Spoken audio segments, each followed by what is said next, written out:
Well, the first postseason meeting between the Sixers and the Knicks since 1989 definitely did not disappoint. This place was electric. Ian Begley joins us. And Ian, in a game where someone like Jalen Brunson struggled, he was asked after the game, how did you guys do this? And he said, Deuce McBride.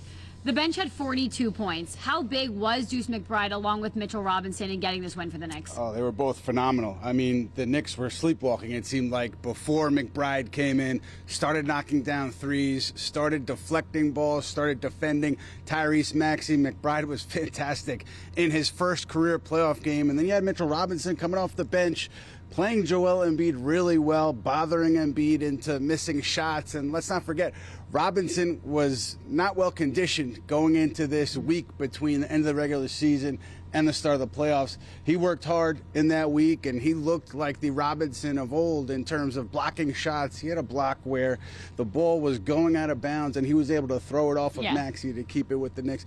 The crowd really ate up Robinson, and he was fantastic. On a night where Isaiah Hartenstein didn't give you that normal Hartenstein performance, Robinson was there.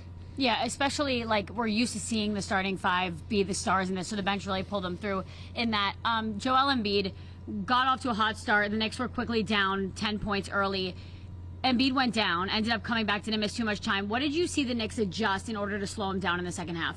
Seemed like he turned into more of a jump shooter in the second half. He was working a lot on the perimeter, and I think part of that was Robinson's presence, because if you look at the history of Robinson defending Embiid, Embiid tends to settle for those perimeter shots when Robinson's on him. You saw more of that in the second half. Maybe the knee factored in a little bit. He didn't want to be down low banging because his knee was a little compromised. And you got to give him to him. To go down like that and come back in and play in this game shows the type of player that he is.